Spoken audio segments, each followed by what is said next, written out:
Today I want to talk about what I'm calling forever exercises. And much like forever chemicals that linger in oceans, streams, rivers, and in our bodies for the rest of our lives, these exercises should also linger in your practice routine for the rest of your lives. But seriously, what I'm talking about are concepts that are so fundamental to all of us as drummers, no matter what kind of drummer you are.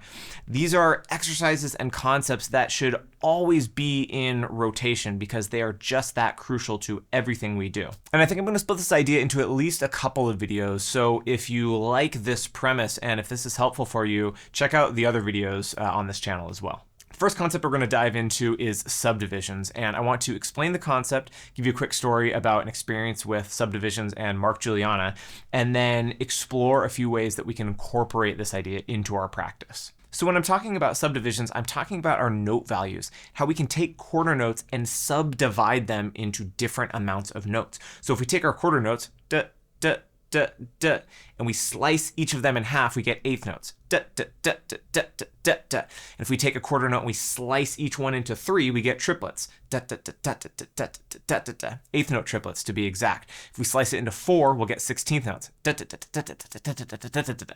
If we slice it into six, we'll get 16th note triplets. And if we slice it into eight, we get 32nd notes.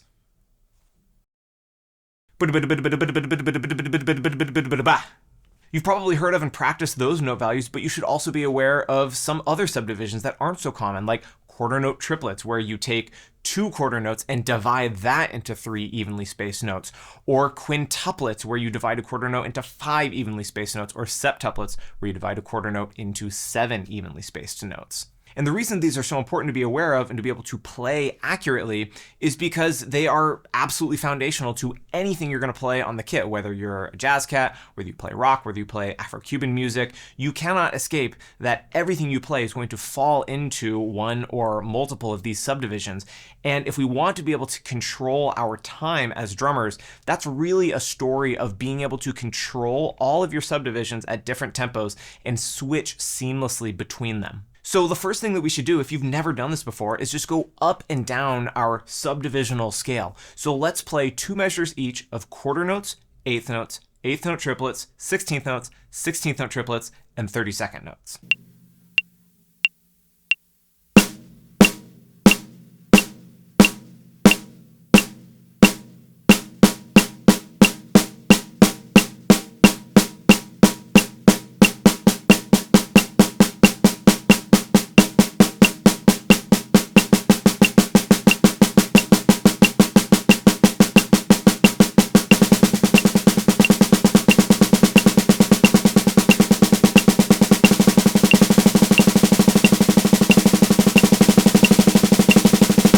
Now, if you found that easy, hang tight for a second. I'm going to tell you this story about Mark Guiliana.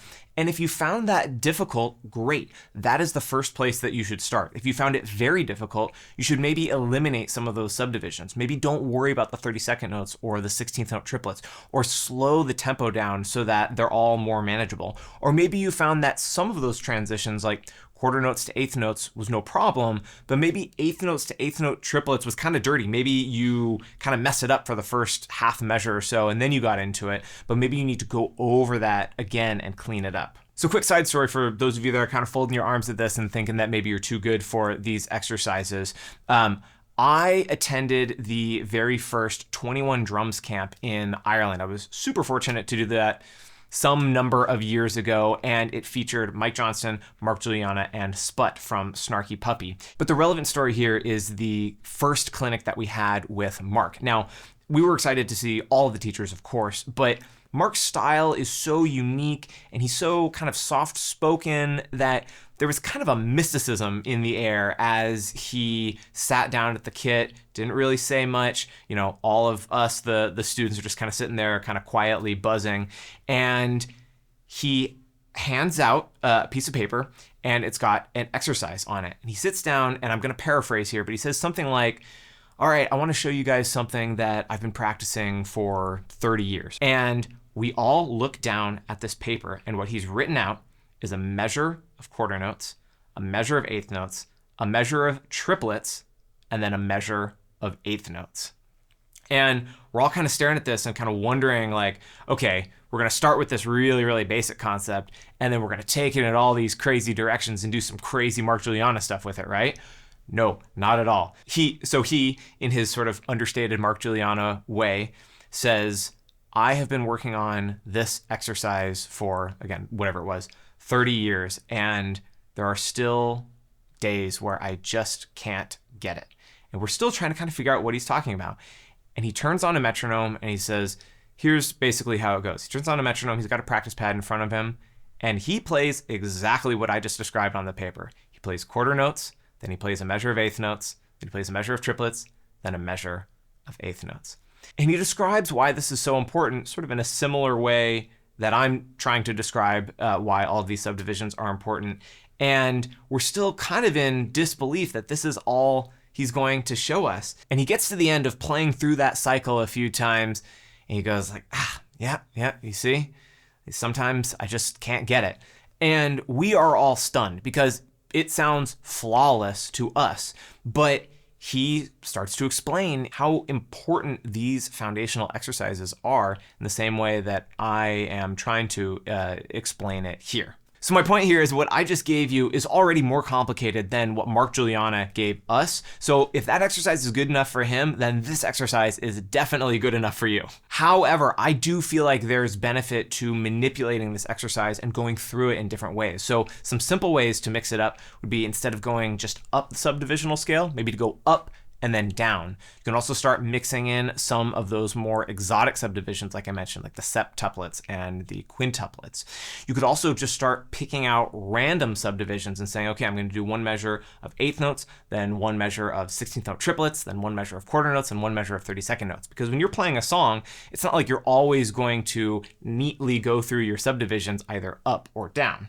So let's try this in a couple of different ways on the drum set. If you have practiced this on just your snare or a practice pad and you really feel like you're starting to dial it in, now let's start mixing it up and actually playing it on the kit. So what I'm going to do first is just play the subdivisional scale from bottom to top around the kit rather than just on the snare.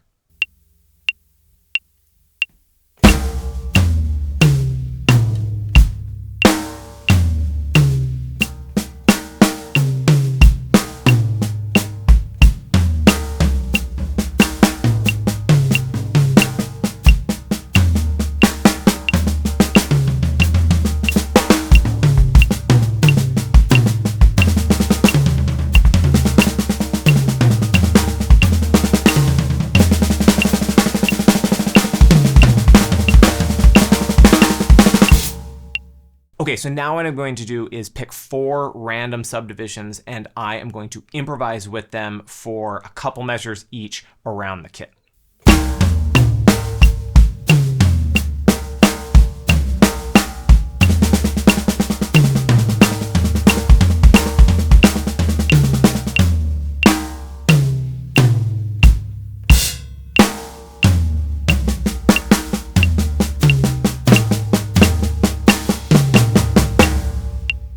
When I was in college, I used to practice in the evenings in one of the large orchestra rehearsal rooms. And it was an enormous room to be practicing drums in. And it was just me.